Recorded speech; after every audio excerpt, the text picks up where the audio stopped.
A lucky clip, a viral moment, you're there long enough just to be forgotten. But then came Lacy. One day you never heard of him, the next, he owned the f***ing stage. Lacy has become one of the biggest internet stars this year. His videos have completely flooded my TikTok feed, and alongside the rebirth powerhouse of FaZe, his trajectory seems to be headed straight for the moon. But 500 days ago, you had probably never heard of Lacy, right? I mean, why would you? He had just caught the tail end of the dying Fortnite wave. I mean, if you've been in tune with Aiden, you've been in tune with Lacy. Because this nigga has been doing the E-Dates for the past like 3 years since COVID, bro. And with a few thousand followers on Twitch, he decided to drop out of college, pack his bags, and move to Dallas, where he would pursue this 1 in a million pipe dream. To outsiders, it might have seemed impulsive, even reckless. But what they didn't see, however, was the meticulous blueprint Lacy was quietly crafting. A strategy to achieve viral stardom that would soon prove to be anything but a gamble.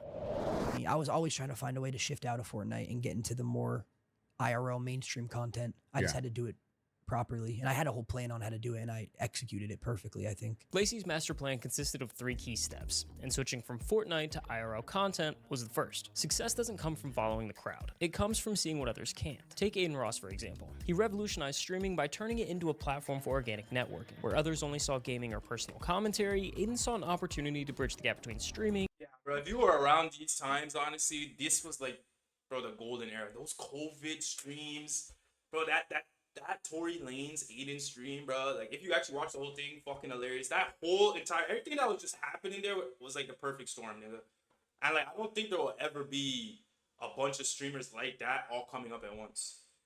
Now it's just like fucking, it's a flood, my nigga. Everybody and anybody with a camera is on this shit. And celebrity culture. Hey, do 3. By inviting high-profile guests onto his streams, he gave viewers a raw, unfiltered glimpse of their favorite stars, offering a level of relatability and casual interaction rarely seen before. And you'll sign it too? Yes. But Lacy, he looked at the world and saw something bigger. It's just like anything in life, a business, anything. Sports teams, it has to evolve. You can't just, in order for it to succeed, it has to evolve. IRL streaming wasn't just a niche, it was the future. A way to blur the lines between content and real life, where everything you do is the show. No scripts, no edits. E-Dates marked the beginning of the transition Lacy would take from Fortnite to IRL content. And right off the bat, E-Dates were a hit. E-Dates offered a fresh experience that resonated deeply with casual viewers, who were drawn to the on-screen personalities and highly entertaining live interactions. All right, let's get the next person in here. This guy used to be a freaking blow-up doll. What the hell? Where can I put this? Oh shit. Where can I put this where you guys can see it? You know. I'm gonna go, what's that side? I'm gonna go top or left. Or should I go bottom right? Yeah, I'm gonna go bottom right. Alright. This is my good friend. Hello. Hello, how are you? I'm good, how are you? Piggybacking off of other creators' audiences, Lacy hosted date nights for creators like Clix, Jinxie, and Darla, and an entirely new wave of viewers were tuning in to watch. And on February 25th, Lacy made it to the top of the creator food chain, hosting an E-Date for none other than Kai Cenat. Alright, come on! Are you ready for the first person? Yes, sir! Okay, here we go. The impact on Lacy's growth was undeniable. His metrics soared, with viewership and engagement skyrocketing over 100% compared to the previous month. It became clear that Lacy was onto something. His foresight on the next big thing was absolutely right. It was around this time that I started noticing his clips popping up everywhere. Wait, would you f me? After the second date. I wanna f you.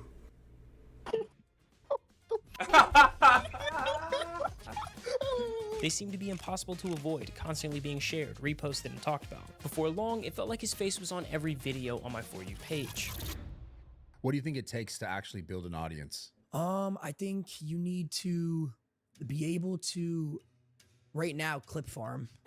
The rise of clip farming has sparked a lot of debate in the streaming community. Some see it as a genius marketing strategy, and others hate it, saying it distorts what streaming is supposed to be about. Wow, bro's clip farming in 2024. So annoying, bro. But from my perspective, clip farming seems to be less of a moral dilemma and more of a survival instinct. Think of it like the food chain.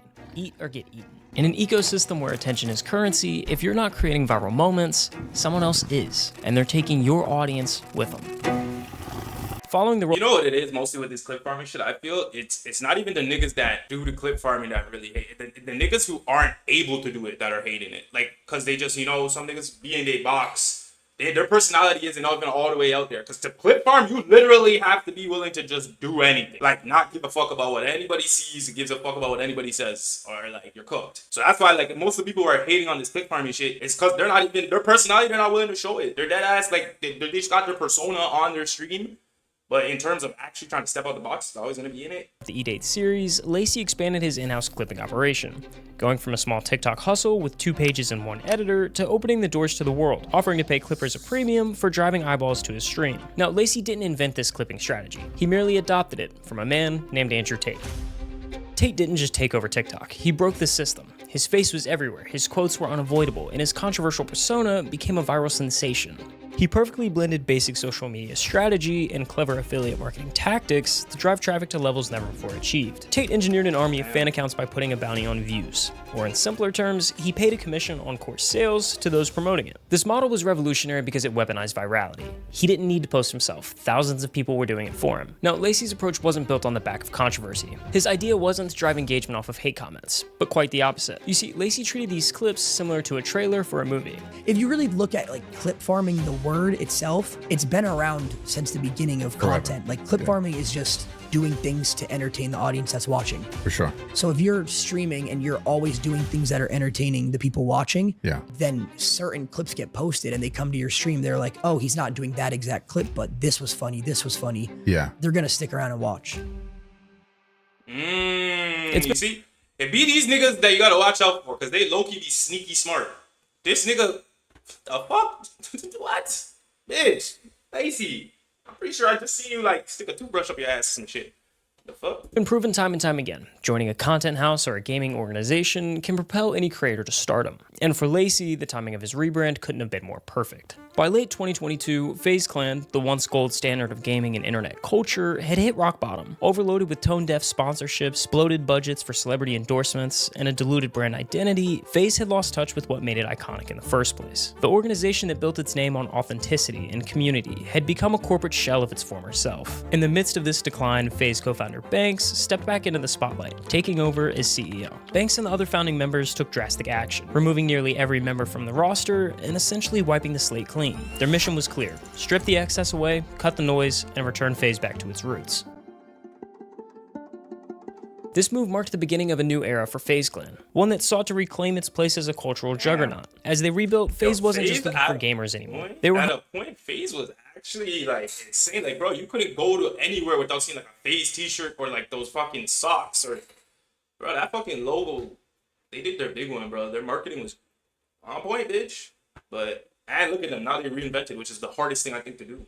hunting for culture shapers, creators who could redefine what the brand stood for. And along their new lineup stood Lacy. To most, joining FaZe looked like a lucky break, but for Lacy, it was the final piece of his plan. With FaZe's platform behind him, he now had the perfect stage to amplify his content, grow his audience, and cement his name as a top streamer. Yo, yo, yo!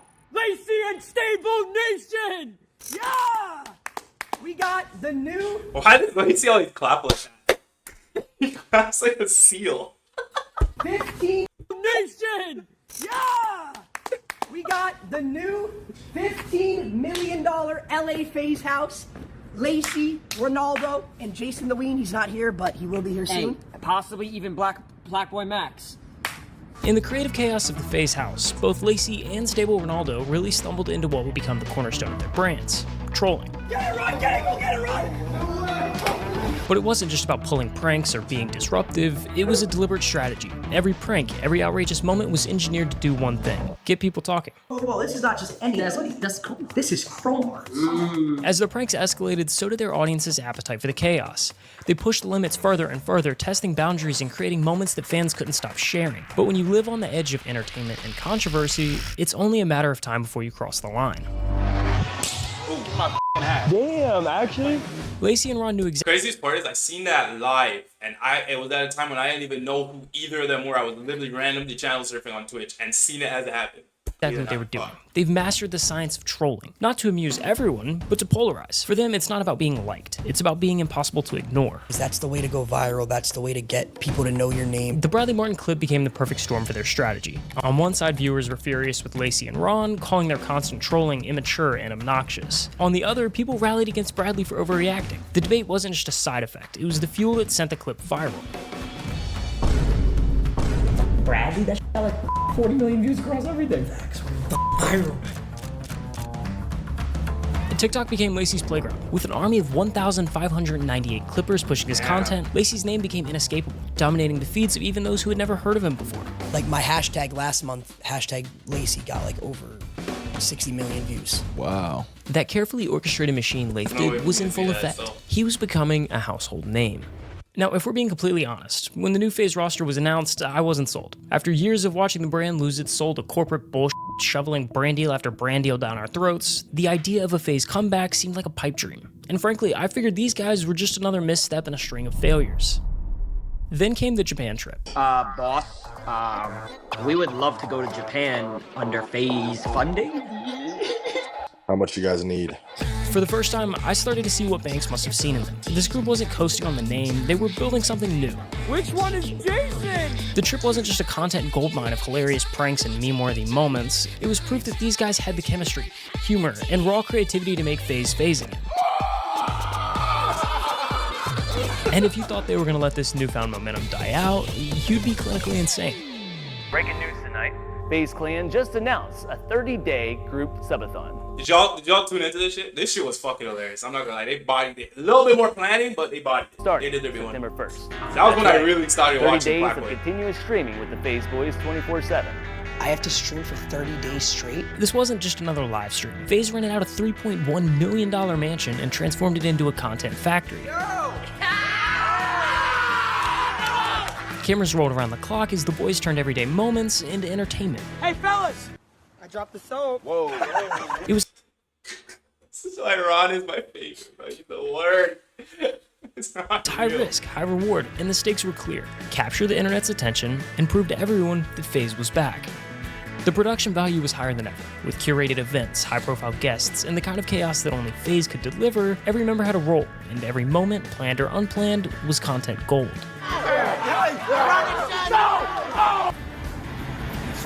I didn't say anything.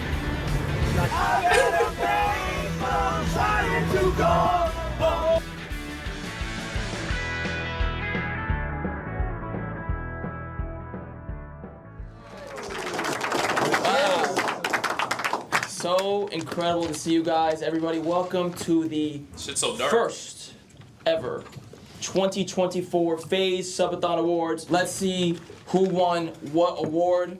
Let's get this show on the road, shall we? Yes, sir. Wanna go? FaZe ain't got no. All right, guys. We No are flash? reading the award for best individual content. Okay. And the winner is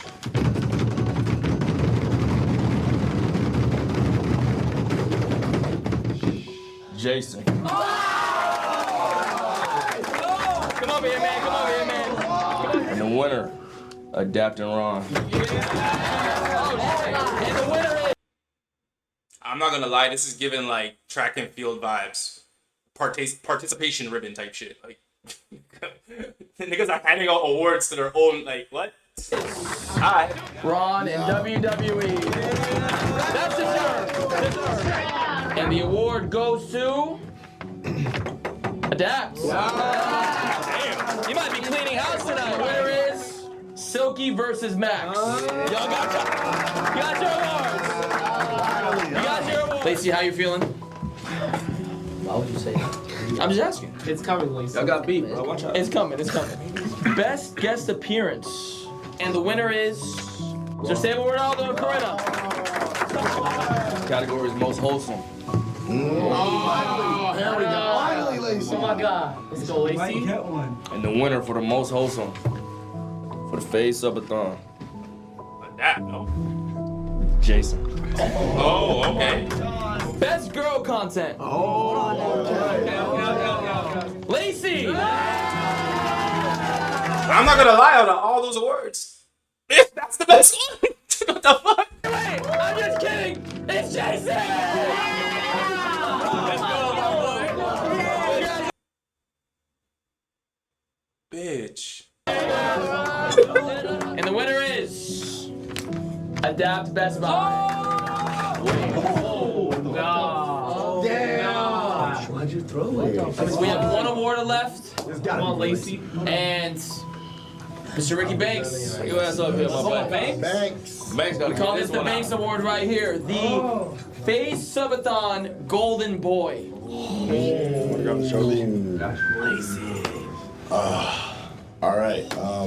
Silky, I love you to death. You're the GOAT. You're the nicest guy on and off camera, really. Thank you, man. Max and Jason have been the front runners for the Golden Boy back and forth. Ron, you killed it this whole subathon. It's insane. All of you guys have inspired me. I'm on the streams all day long, switching between everybody's streams. Honest to God, and I swear to God, this isn't rigged.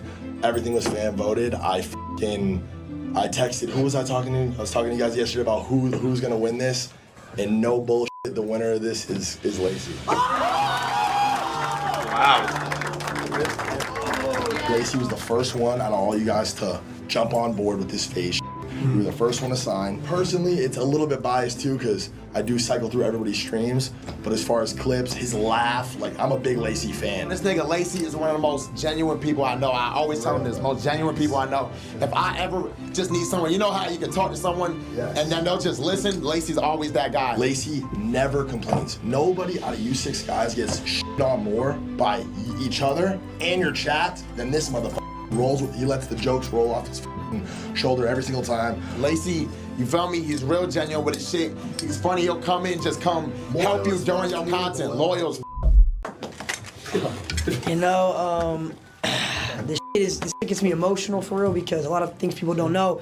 2 years ago, I was in college. I worked Panera and Walmart. I had 2 jobs.